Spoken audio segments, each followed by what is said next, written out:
first time that I heard about Bitcoin, I was staring out the window of my prison cell. My two cellmates were discussing ways to store their money. And instead of the usual customary inmate method, which was a coffee can duct taped, buried deep in the backyard, they were talking about something called Bitcoin. Now, I normally didn't take investment advice from gangbangers, but they piqued my curiosity. And so I started doing some research, and I discovered a couple of things. First, the disruption from Bitcoin and blockchain is real. And second, the lessons that I learned in prison about life and work applied even more once I got out of jail. That's because prison is like a microcosm of society. In it, what you see there is humanity in one of its most raw states. And if we learn what prisoners know about money and power and politics, then I think we've learned something worth knowing.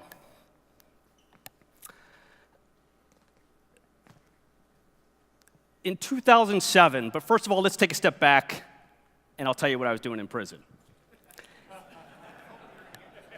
In 2007, I was at the top of my investment game. I was running a large account for a well-known hedge fund, and I was about to start my own fund, which would quickly grow to nearly $250 million in assets. My friend, who was working at another hedge fund that was well-known, gave me a call one afternoon, and he said they were buying a stock called 3Com. He said he heard it was a takeover target, the smart money guys there liked it, and the Wall Street Journal had published an article saying that it was in play. Now, this was the type of call we would get on a trading desk 3 to 5 times a week. Most turned out to be total nonsense, but he said he really liked this one and was buying it himself. So I bought a modest position. Over 2 months later, 3Com was taken out by the same firm and the same price as was listed in that original Wall Street Journal article. That was it.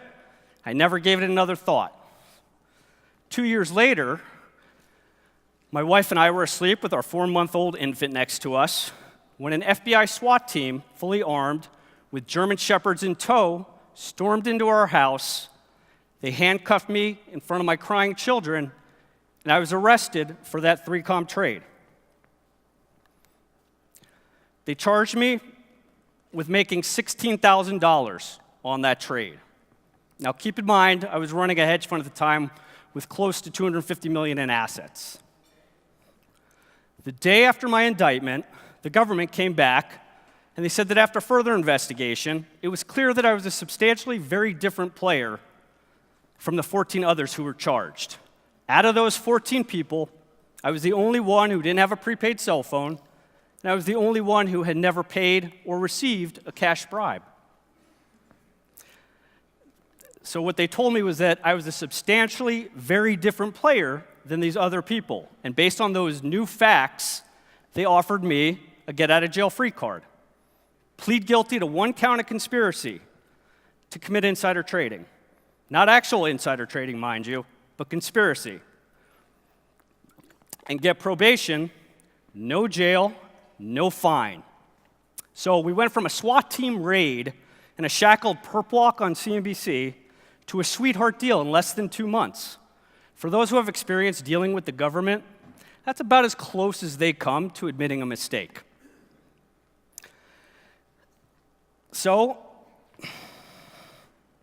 did I take the deal? By a show of hands, is there anybody here who wouldn't have taken that deal? Well, you could probably guess by the title of my talk that I didn't. The New York Post called me a lunatic for turning it down, and at trial, I understood that there were consequences if I was found guilty, but I was prepared to pay those consequences because I didn't think I did anything wrong. At trial, for our defense, we called only one witness, and that was the lead FBI case agent. Now, think about how unusual that is. In a typical case, the lead FBI agent is literally the linchpin of the government's case. And here we were calling her as a witness for the defense. My attorney got her on the stand and asked her one question. In your 2-year investigation, can you show me one body wire, one phone call, one wiretap, one email, one instant message where anyone passes Mike Kimelman inside information and he trades on it? After several minutes, she reluctantly answered, "I can't." Now, usually that's the time in the movies where the judge bangs the gavel to quiet the courtroom, case dismissed, roll the credits, happy ending, reunion with family, but not in real life. Not with this judge and not with public anger so palpable right after the financial crisis. So, I'm going to share with you some of the lessons I learned while I was away. And having been found guilty, I paid a $30,000 fine to disgorge my gains, and then 6 months later, I reported to Lewisburg prison for a 30-month sentence. Now, in prison, one of the first things I learned that was equally applicable to my former life as an investment analyst is do your homework. There was a popular saying in prison that you can be anyone you want to be in the BOP. Now, BOP's Bureau of Prisons, cut off from the internet in jail, our only Google was a set of Encyclopedia Britannica from 1982. So inmates were given some creative freedom to pad their resumes. One inmate liked to talk about his antique car collection, about holding business meetings in his private jet hangar. When he was released, he got scooped up by his wife in a 20-year-old Nissan Sentra with smoke coming out of the tailpipe. It was an antique, all right. You could almost hear the collective hearts of dozens of prisoners breaking as they realized they probably weren't going to be an extra in his next movie. Like President Reagan said, whether it's investing or dating, trust but verify. Do the investigative hard work. Bad investments, like bad people, have red flags. And like cockroaches, if there's one red flag, there's probably more. Here's another lesson. In prison, everything takes forever. It's like the military, I'm told, except where it's hurry up and wait, except only one side has the guns here. If you need to see a doctor, you fill out a form. And then you'll wait, and you hope a couple days later you see one. Same thing if you need to see the administration. If somebody sends you a book on Amazon, Amazon will get it there overnight. But then it takes weeks to get through the prison mail system. See, in prison they call it doing time because time is all you've got, and everything takes an inordinate amount. That made me really sensitive to waste. Wasted time, wasteful processes. And while I was in prison, I realized that our banking system really wasn't that much better than what we were dealing with every day. We've got these little supercomputers in our pocket, and you could talk to anybody on the planet instantly and do nearly anything except handle your money quickly. That's the real promise of Bitcoin. For a moment, forget the idea of Bitcoin as an investment. The true disruption that is Bitcoin is in payments, in decentralized peer-to-peer transactions so you could send, receive, lend, borrow, literally become your own bank in real time. That's why if you take one thing away from this talk today, it should be this. Micropayments are the future. Micropayments are the future because speed and fewer middlemen is the future. Have you seen those ads on TV for Apple Pay where you could send money? What's the selling point there? It's not that you could send an emoji with your dinner bill. It's that it's instant with virtually no fees. Now imagine that same force applied to the entire economy. Right now our economy is shackled by middlemen and transaction fees. Think about the tremendous innovation and new economies that arise when you can pay a nickel for something, perhaps a single article from a newspaper, or sell that article, if you're a writer, to 5 billion people, add in an AI-enhanced translation program, and now you start to see that walls are crumbling. And it's all instant and it's all secure. You might save existing businesses like publishing,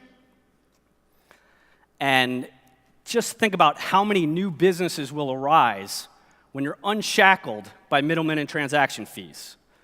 In prison, you learn to wait for everything because everything takes forever. But there's no reason we should run our economy the same way. Another lesson that gets hammered home in prison is this. It's not what you know, it's who you know, and you better know the rules. The question that almost everybody asks me is, what was prison like? I was 40 years old when I walked in. I was bankrupt. I was a convicted felon. I was a disbarred lawyer like Bill Clinton. I was a CFA. They stripped that degree. They took all my securities licenses as well. My wife filed for divorce with a gentle parting note saying she thought she married a Jewish lawyer from the Valley, not a mobster from Queens. And so you start this new life on the inside, and it's a life governed by rules, just like the outside world, except that these rules are what you live and die for. Let me give you an example. In The Wealth of Nations, Adam Smith wrote that it's not for its own sake that men desire money, but for the sake of what they can purchase with it. Inside, the administration controls everything: what you can wear, when you can sleep, what you can eat. They also control the official economy entirely. But like most centrally planned economies, whether it's Cuba or Lewisburg, a healthy gray market develops.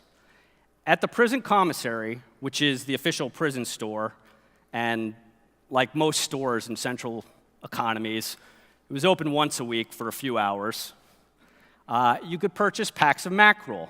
Now, these are like tuna packs and that you would get from the grocery store. And sometimes you'd eat them, but sometimes you hold on to them, because the currency in prison was money macs. And so we used these macs for currency in the underground economy. 3 would get you a haircut. 2, somebody to do your laundry. 1, can of cold soda. And you might think it's weird to use expired fish for currency, but I'd suggest it's no less weird than using stamps or cigarettes or the colorful paper printed by some governments. After all, macs had scarcity. You could only buy a certain amount each week, and they had utility. In a jam, you could eat them, and they were packed with protein. It's like Smith said, it's not the currency, it's what people believe about it and what you can get with it. In our unit, there was an old guy named Cookie, and he'd been there forever. And Cookie ran one of these gray market stores where you can, if the chow hall was closed, you can go buy some candy, a soda, some other things. Anyway, he must have done something to piss off the guards, because one day they came and took Cookie away. And then they went to his locker, and they dumped his locker out, and out came about 1,000 money macs that he had saved up over the years. Now, the interesting thing, and what Smith could have predicted, was that after we all divvied it up among the 100 or so inmates in our unit, that the next time we went to the store, instead of 1 mac for a soda, now it was 2 macs. The guards had debased the currency overnight. By flooding the market with macs, they had caused 100% inflation and had violated the fundamental economic rule of supply and demand. Now, there's one other thing I should mention that I didn't mention earlier, and that's that our nation was mired in the largest foreclosure crisis and recession in memory during my trial. Occupy Wall Street, I was tried at 500 Pearl Street in New York. 500 yards down the street was actually Zuccotti Park, where the Occupy Wall Street movement took place. There was a hunger for villains to punish during this time. The irony here is that Occupy was angry at some of the same players that got me interested in crypto in the first place. A financial system that gives big banks and a handful of entrenched interests so much access to the levers of power in this country. The one thing Occupy got right, and I do mean the one thing, is that financial power doesn't get distributed fairly, and that financial crimes certainly don't get prosecuted evenly. Remember Phil Mickelson? He got an inside tip on Dean Foods.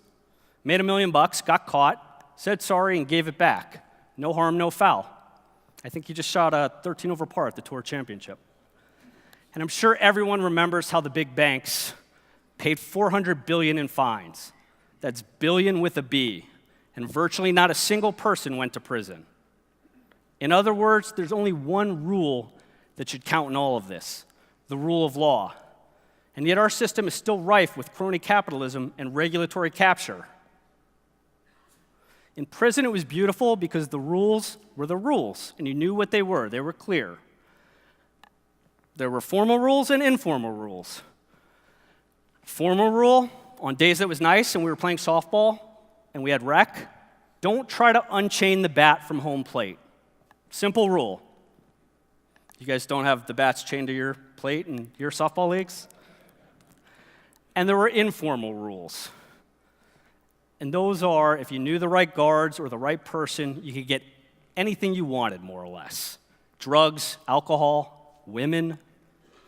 I wasn't interested in any of those, but my one contraband vice was good instant coffee, not the dirt they served us that I think was surplus from the first Persian Gulf War. Either way, you knew what the rules were. And the biggest rule, obviously, was the rule of law. The problem, again, as I mentioned, is that our system is still rife with crony capitalism and regulatory capture.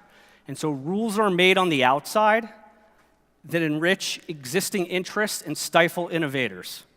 As an investor and advisor on dozens of blockchain projects, I can tell you in no uncertain terms that there's more innovation taking place right now in Slovenia, Singapore, Switzerland, Russia, Estonia, Israel, than there is here at the US.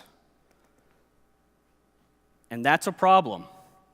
Regulatory arbitrage matters. And because capital and people are mobile these days, we're seeing a major brain drain towards those places from the US. And that has real long-term consequences for our nation's prosperity.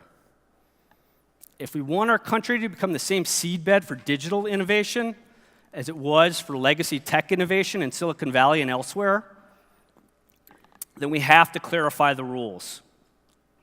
Prison teaches you to know the rules cold, and it gives you advance notice and knowledge of what they are. The Constitution requires that. Life and finance, and on the outside, should require no less. So today's disruptors don't end up where I did, and so we can unlock a wave of prosperity and innovation here at home. The final lesson, in some ways, is the most important. Humans need freedom. I spent 15 months in that Pennsylvania prison, and after that, I was sent for 6 months to a halfway house in the Bronx. For those of you wondering, one of the few places worse than prison is a Bronx halfway house. That feeling of freedom is something that you can't really appreciate until it's been taken from you. I saw that in the little things when I got out. Having a choice of food when you're ordering off a menu, the ability to get fresh brewed coffee. But it also shows up in the big things. The ability to see and touch my children, to move freely and speak freely, and live in the relative freedom that we enjoy. That's an amazing experience, and we take it for granted until we lose it. So the question I'm wondering is, how free are we today? In some ways, we're very free. At this point in time, we're the most free population on the planet at any point in history. But our specific country, it's not as free as it normally is. Not as free as it is. There are many other countries, and the Cato and the Heritage Foundation rankings make that clear, that now have more freedom than we do. And that's tragic.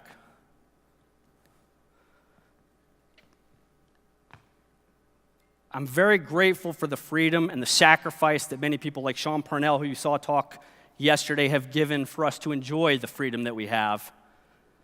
And that's worth celebrating. I'm grateful for those freedoms I've been given and for the wealth that my generation has been given by the generations before us.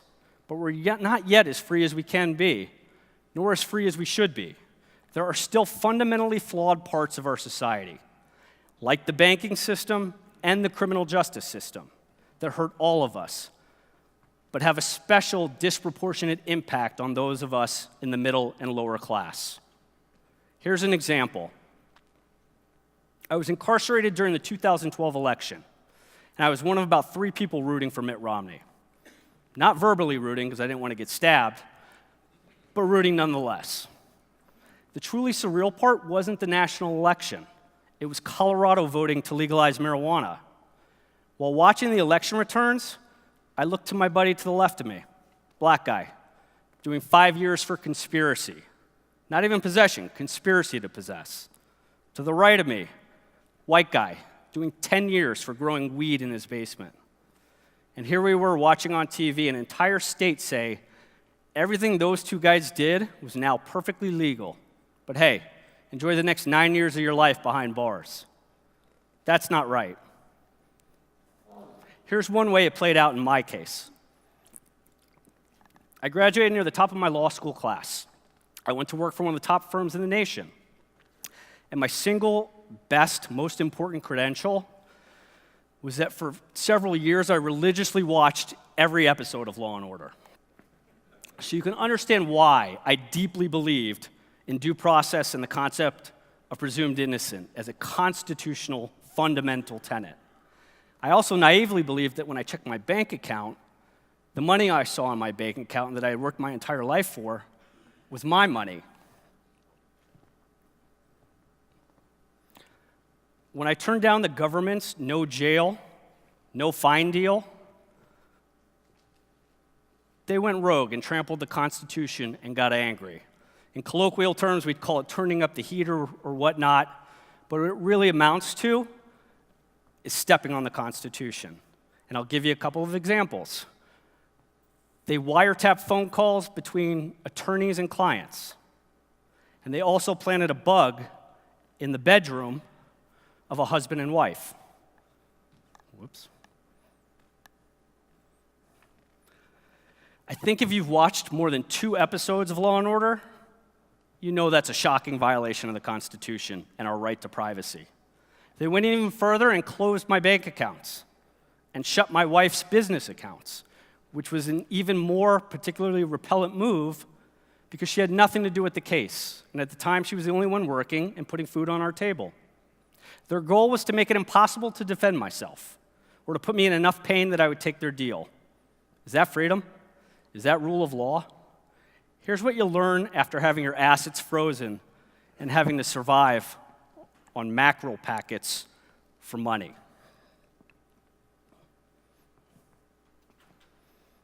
If you truly want freedom, you have to control your money. In our society and where we're heading, which is a centralized, cashless society where every transaction can be watched, approved, blessed, denied, how long is it before the government or some type of algorithm can now redline people that don't fit their parameters of what's right and exclude you based on what religion, what party, what cause you believe in? We're already seeing Twitter and other big tech firms exclude conservative voices from the dialogue just for what they believe in. We don't get it. Every other country understands crypto intrinsically. Whether it's Argentina or China, they understand the twin risks of devaluation and confiscation. We're blessed with a relatively stable currency, mostly because the dollar is the world's reserve currency, so we can print to our heart's content. Consider this, though. We're enjoying the strongest economy of our lifetimes, 4% growth, sub 4% unemployment, stock market's all-time high, real estate all-time high, tax receipts all-time high. And even with all of that, the deficit and the debt are exploding. So what happens when we slow down? We've officially given up on any notion of budget discipline. So how do you protect your family and your portfolio? Well, for the hedge part of your portfolio, one option is hard money.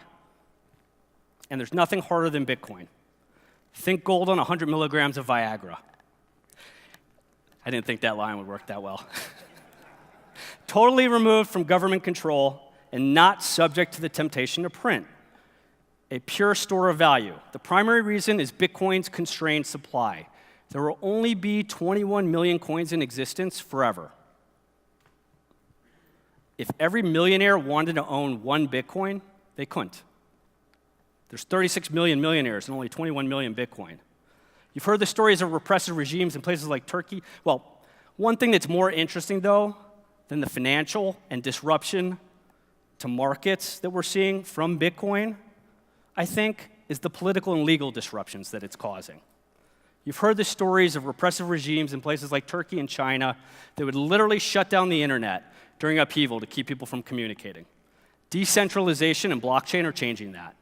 Blockchain tech is censorship resistant. So if one person is running a node somewhere, you can't shut down the internet. and so dissidents won't be silenced. What about voting? Blockchain can eliminate voting fraud entirely. Now, I'm not saying our politicians would want to eliminate voting fraud entirely, but if they did, blockchain can take care of that before breakfast. Crypto is going to make a lot of people richer, like it or not, regardless of what governments try to do. In just the same way, crypto is going to make a lot of people freer, like it or not, and there's nothing anybody can do to stop it. Just ask China, which tried to ban crypto for the 4th time this year, how that's working out for them. So why has the uptick seemed so slow? Why are the critics so boisterous? Well, I think there's a simple answer. In today's age, attention spans are measured in seconds and 140 characters, and anything that doesn't happen instantly seems glacial. But remember, crypto's been around less than a decade, and we've only just begun to see what it can do. There's a concept known as infrastructure inversion. When one technology comes along, and until the existing infrastructure catches up and supplants it, it's mostly greeted with fear and laughter. History is littered with examples. Trains, cars, internet, cell phones. All of them were initially dismissed as nonsense. I'm old enough to remember when the internet was only for porn, and only a drug dealer or a doctor would use a cell phone. What about downloading music? Napster was a complete pain in the ass, likely illegal, and for tech nerds only. Now, if that doesn't sound like crypto, I don't know what does. But that was before Apple and Steve Jobs, another great innovator, made downloading music easy. People are skeptical about crypto assets, not because they're unimportant, but because they're new and complex. And that leaves a lot of money on the table for those of us who have a little more vision or are willing to do a little more work. I'll put it to you like this. Would you rather buy Amazon when it was trading in the single digits, when barons and the rest of Wall Street were mocking it as Amazon.bomb, when people were saying who in their right mind would use a credit card on the internet? Or would you rather wait until it's clearly dominating nearly every industry out there and it's trading at 1,000 times higher? That's the analog before you today with Bitcoin. Crypto assets are the brakes on the abuse of power by the state and big corporations. They're the first serious de-evolution of power downward to the people, not upward to the state or big corporations in the past 100 years. Bitcoin and blockchain are our generation's chance to disrupt and leave the world freer than we found it. I think that's a worthwhile goal. That's the reason I'm talking to you today about Bitcoin and justice and investing. If I could go back and change the part of my life that destroyed my family and tore them apart and forced me to start over with nothing, I would, of course. But I can't. And those experiences, albeit painful, helped to shape me. They mentally prepared me for whatever I'll face tomorrow, and for that, I'm grateful. I'm also grateful for the chance to tell my story today, in the hope that the lessons I've learned will pay for some dividends for you as well. Because the same things that became clear to me in the microcosm of society that we call prison, the lessons about the dangers of centralization and how the rules worked and what freedom means, those are the same lessons that have made me a better investor and a better person since I left prison. It's why I'm so passionate about the liberty and prosperity that crypto can bring, and I hope you will be too. We've been given a once-in-a-generation chance to leave our political system and our economy dramatically freer than the one we were given. And because I've seen what the other side looks like, I'll be doing everything I can to make sure that future is the one my kids and your grandkids inherit. Thank you.